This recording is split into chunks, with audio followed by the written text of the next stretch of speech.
Do your feelings undermine your financial situation?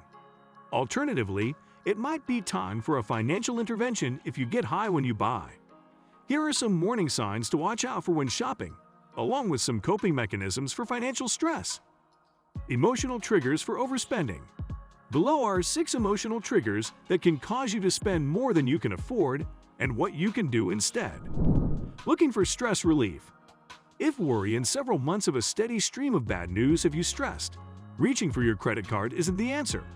You'll regret it later when you pay interest each month on a credit card balance you can't afford. Reacting to anger. When you're mad, shopping online or at your favorite retail store may seem to calm you, but it's only a temporary fix. If you can, talk reasonably with the person you're angry with and try to resolve the situation. If that's not a possibility, write down why you're angry, along with possible solutions that don't involve charging something on a credit card. Getting your heart broken. A broken heart is hard enough to heal without receiving a gargantuan credit card bill 2 months after getting dumped. Don't let new shoes, expensive clothing, and expensive impulse buys, like a new car, create one more problem in your life. Instead, dust yourself off and set some short-term and long-term goals that achieving will make you feel better about yourself than another person ever could. Trying to impress others. If you're buying expensive clothes, dining at pricey restaurants, driving a car you can barely afford, and living well beyond your means because you want your friends to think highly of you, that's a recipe for a ton of credit card debt. You can still have nice stuff without overspending. Shop the sale and clearance sections online and in stores. Buy a card you can pay off in a few years or a house with a price well under your loan qualification limit. Most important of all, find and keep friends in your life who care more about who you are than what you have. Those are the people who will be there for you when you need them. Shopping out of boredom. When you're bored, it's easy to hop online and shop around for whatever item pops into your head. By the time you're finally no longer bored, however, you could have racked up a whopping balance on your credit card.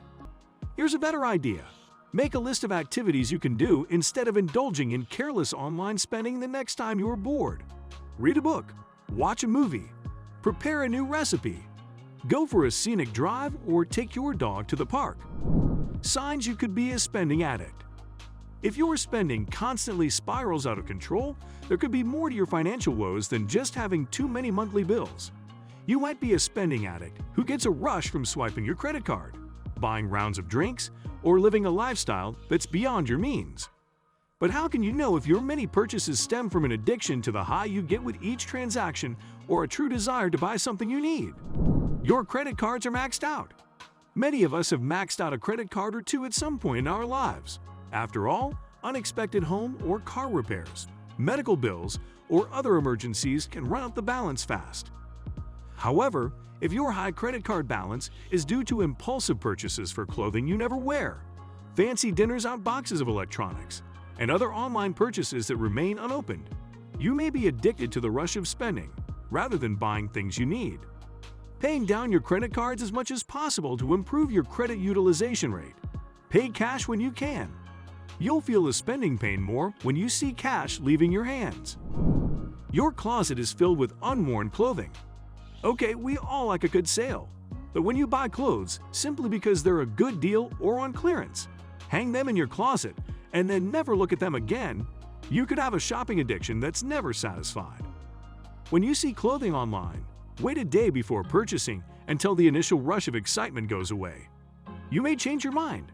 When shopping in person, leave your debit and credit cards in the car. That way, you'll have to think about the purchase rather than just whipping out the plastic. You hide your purchases. Just like an alcoholic might hide bottles of liquor around the house, a spending addict also wants to conceal evidence of their out-of-control behavior. Have you rushed home to grab that Zappos box off the porch before your spouse or partner sees it? Do you hide your credit card statements so your significant other won't see all your impulsive purchases? If you have spending shame, that's a sign you have a problem. Own up to your partner about your spending addiction and ask them for support. Ask them to hold you accountable when you fall off the spending wagon.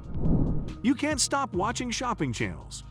If your kitchen and home are filled with gadgets and appliances you just had to buy but you never use, you've probably got a spending addiction, not to mention a cluttered house. Stop watching shopping channels and spend your time meeting with a credit counselor at a nonprofit credit counseling agency instead. They can help you get your finances in order.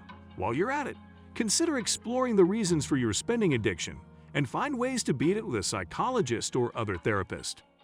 Hope you find these tips helpful. Don't forget to like and subscribe for more content like this. See you soon.